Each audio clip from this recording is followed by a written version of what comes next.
Hard hits with a shovel, vigorous slapping of clothes in the water, and energetic scrubbing under the sun are accompanied by jokes and conversations that are almost drowned out by the constant noise of the river as it flows downhill. When taking the clothes out of the water, they don't rinse them completely, but leave some soap on them to act more effectively when passed through the roscade. While some women stay in the river wetting the clothes, Alfredo and Aunt Serena have gone to one of the mountain's threshing floors to collect some bundles of firewood needed for the subsequent laundry processes. Once the donkey is loaded, Alfredo and Aunt Serena return to the river with the firewood, where the rest of the women will have finished wetting the laundry. The women load all the water and soap-soaked clothes onto the donkey. Their weight has increased, but the donkey still has the strength to climb the steep streets of the village. For the next process, plenty of water and fire will be needed, so the women of San Juan must gather these elements before doing the laundry.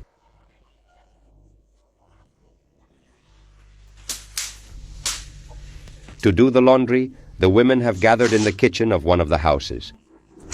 While Alfredo prepares the fire, Maruja and Adolfina begin placing the soaked clothes in the roscade. A cloth called cenice covers all the clothes. On it, while the water is heating, the women sprinkle the ash they have been saving at home for this occasion.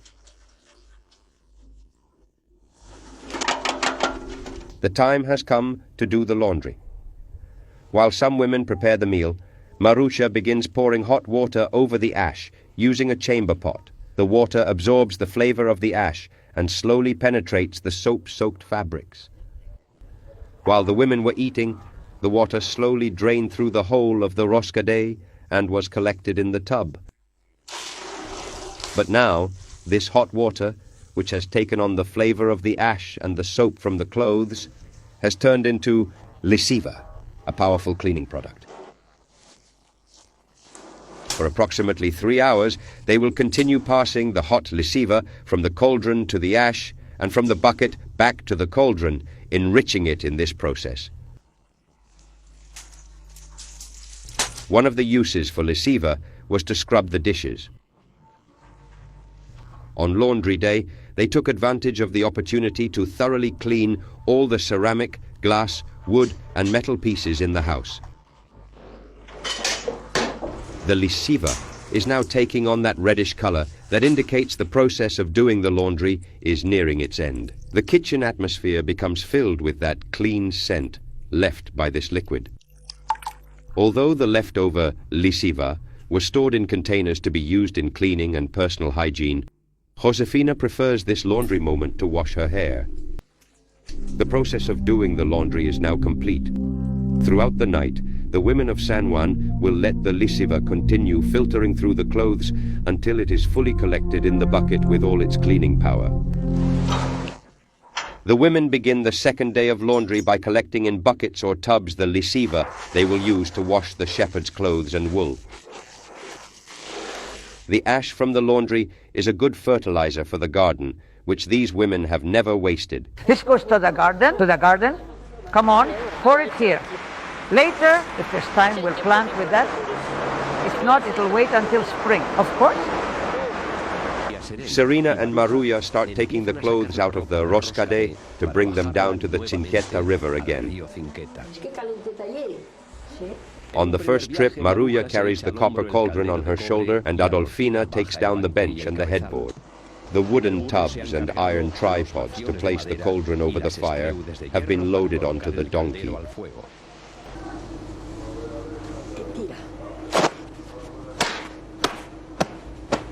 On the second trip, they bring the clothes and everything they need for the next laundry process, which they call engrespao.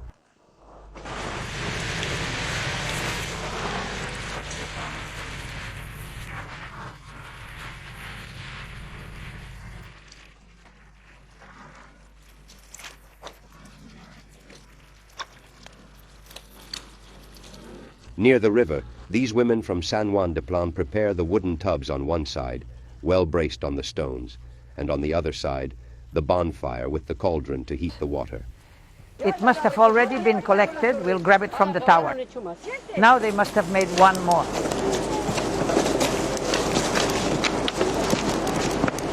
Anita and Josefina begin the engrespau of the clothes, which involves removing the remaining lisiva from the fibers. For this process, hot water and homemade soap are needed. Once again, they must apply soap to the clothes, rub them by hand, and give them vigorous hits with the shovel. It's a tough task that these women are very accustomed to. Tough, indeed tough, but since our bones have been toughened from a young age, it's as easy as going to a party.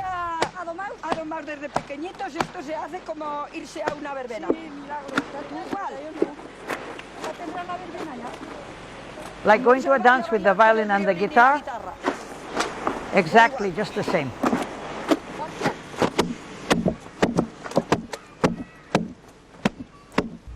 The clothes that have undergone the engrespau in the wooden tubs are taken down to the riverbank by Maruja and Adolfina to be rinsed in the running water.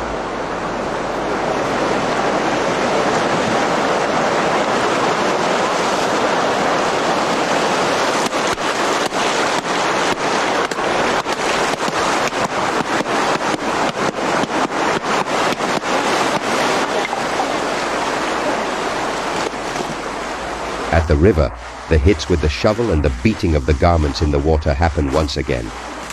Adolfina and Maruja have to exert a lot of strength to move the heavy fabrics that are now completely clean.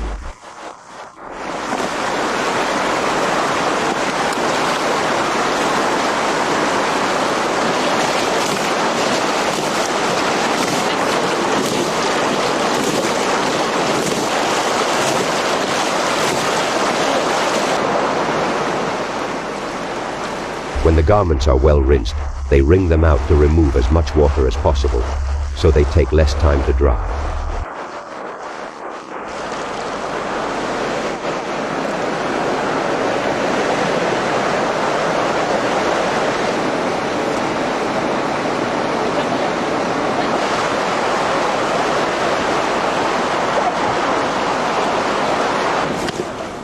Maruja and Adolfina lay out all the washed clothes on some sunny stones. They know very well that to make the clothes whiter, they must be spread out in the sun.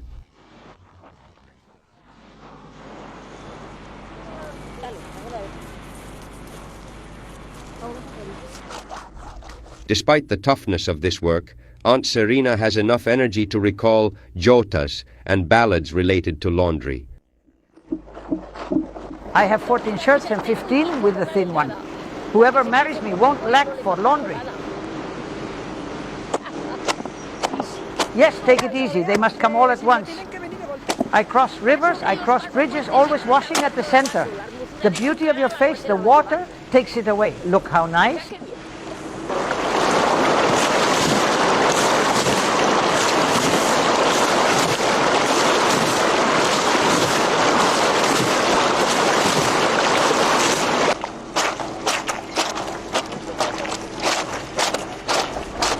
This laundry day is also used to wash some fleeces of wool. For that, Maruja leaves them soaking in hot water for an hour.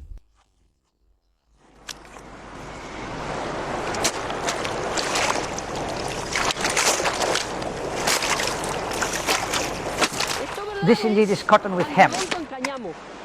Somehow, it's a hemp sheet that they used to make.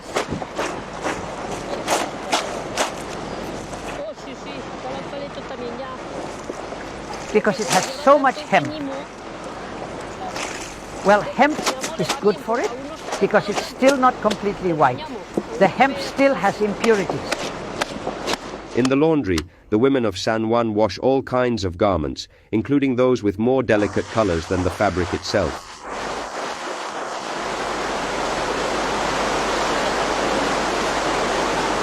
When the wool has released its grease and dirt, they take it down to the river to wash it as if it were another garment.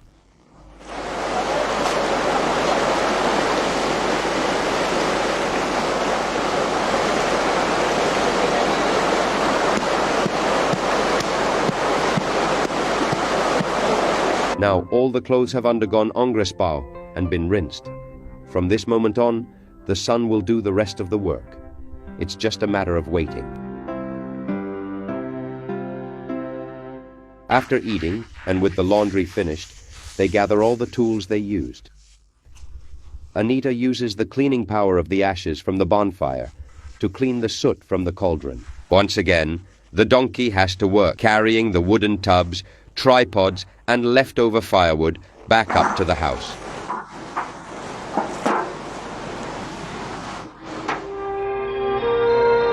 As the sun begins to set and lose its strength, the clothes are almost dry and ready to be folded. But it's essential that the garments are not completely dry.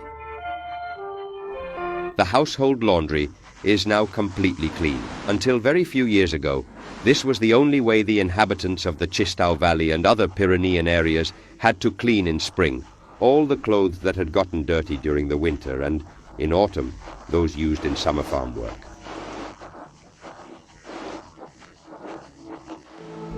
The day the sheets were changed on the beds, or the Sunday after the laundry, when the family members changed their shirts to go to church, that clean scent of lisiva was in the air.